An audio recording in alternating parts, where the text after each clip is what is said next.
Hello, Abnormal Investigations family. I want to thank everybody that joined us on the live tonight. I feel we had a really good live. It was a good conversation, and I want to thank everybody that showed up.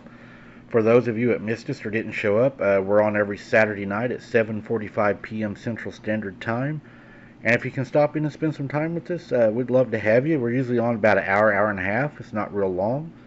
And we got some pretty good guests coming up, so you're welcome to do that. I also want to thank everybody that helped support our family and getting our family back together. So your donations and support has been very helpful, and we want to thank each and every one of you. And if you would like to help, the links are in the description. I want to start off by saying I am now 21, and this is still happening. This is something that has been going on during the summer since before I was born, but started getting bad when I was in summer vacation in middle school. For more help to picture this, I live in mid-Michigan, not the drug and gun fine parts, although I do live very close to a few hot spots. No, I live in the rural part, the part of Michigan that's flat farmland with large patches of forest where the DNR is constantly receiving stories of strange animals. The latest is an out-of-place big cat. Cats, I should say, both jaguars and panthers. That's not what I want to talk about, though. I wish it was, although. I think what I'm about to tell you, you will find more interesting.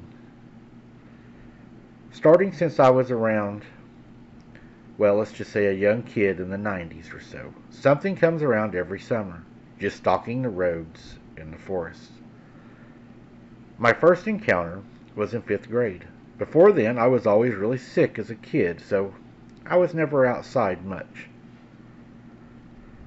But as I got older and stronger, I started faring much easier with the outside world. On my parents' house, we have tons of feral cats. Close to a dozen on average, and of course they have kittens. At the time, I had a big collie named Barney, who has sadly passed away since this incident. See, Barney liked to cuddle the kittens regardless of their age, meaning the kittens would go into shock being stolen from their mom by this giant ball of love. We would have to go outside and take the kittens from the poor dog and give them back to their mother. This was usually easy. Well, up until this summer, I never noticed much of a problem, at least. I went outside our house and started to look for the cats. I got around to the back of our house by our barn. Around 100 feet or so, I could hear snapping. Not like twig snapping, but corn stalks. I looked up past our barn to the field by my house, and I saw a huge black shadow, clearly heavily covered in matted fur, tearing through the field toward me. I was frozen. I've never seen this before. I mean, I've watched spooky shows and been in cryptozoology, well, pretty much my whole life, but nothing gets you ready for something like that. Once fear kicked in and I decided to make a break for it, I ran to the house grabbing a hot grill to try to make a path. By the time I got inside, my parents were terrified. They knew I saw something, and they tried to console me. See, they knew I saw something because a large unknown animal attacked my mom while she was outside one summer back in the 90s. Back when it first started showing up. She said she ran inside after the feeling of a bad guy feeling. Something was watching her, only to have a giant animal try breaking down the front door. My neighbors had also seen it, one of whom took off after it with a .44 and tried to shoot it to no avail after it got too close to their house, and he was afraid and feared for his young kids. Fast forward around a week or so later, me and my mom both go back outside, same deal, missing kittens with the big cuddle bug. That whole thing this time, we barely made it out the back door. My flashlight went past our barn toward the woods behind my house. A neighbor had an old derelict truck, and horrifyingly, something was standing by it.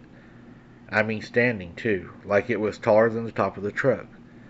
I just remembered this horrifying rocking motions as it watched us, up these giant glowing eyes. I just remember this horrifying creature. I don't remember much about color. I want to say red or orange, but it was so long ago and I was too scared to look. My mom rushed me back inside and we quickly locked the door, making sure that we could be as safe as we could inside of our house. And we wanted to put as much space between us and this thing as possible. Now I'm an adult, and this thing is still around. I used to have a room upstairs in my house. Now I sleep in the basement. One big factor for the move was because some nights I could hear crunching of pebbles outside, and then slow breathing and shallow growls as something stood right by my window. Then you'd hear these screams from the woods, something that still freaks me out to hear, almost like a kid screaming, but throw in some bass and then make that as feral sounding as you could. It always gets all the dogs in the neighborhood barking, even though none of us are too close to each other. Also, one big thing I started really paying attention to is the smell. Whenever it comes around, it smells like rotten lettuce and a dead possum. This gross smell. It will come far before the thing ever shows up. One of my more recent encounters happened with an ex. She was a skeptic and didn't believe in much, but coming to my house for the evening steered her the opposite way.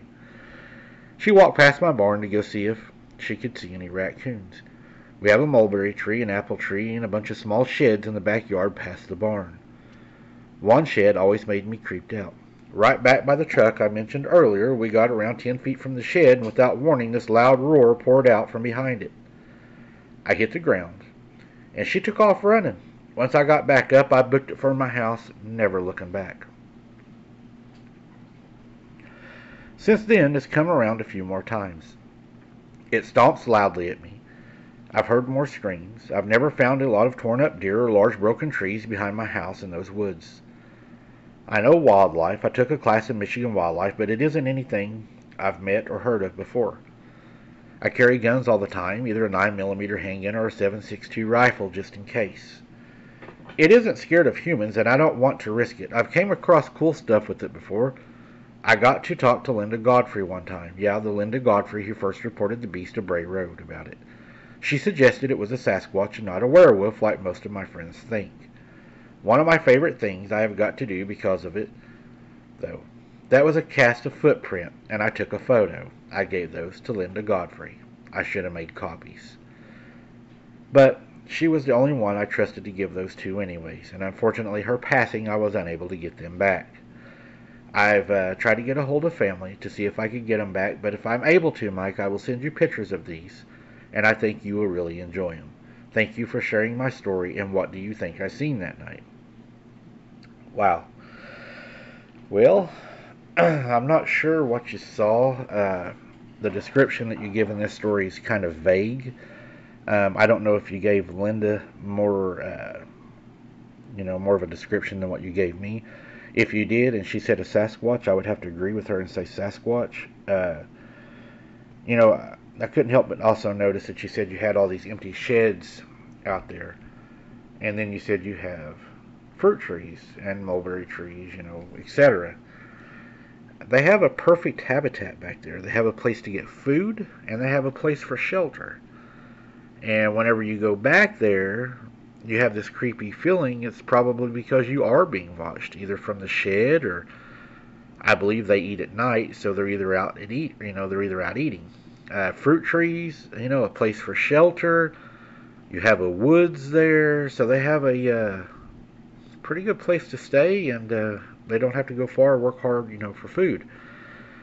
If you don't want them in the area, I would suggest lighting up the area back there, trail cams. Again, lights and trail cams. I think that's the best way to start, and to try making it feel unwelcoming. I don't suggest shooting at them or anything or trying to harm them at first, I would try to use less lethal and go with, the trail cams and the lights and stuff and see if that doesn't help, and that may encourage them to move on.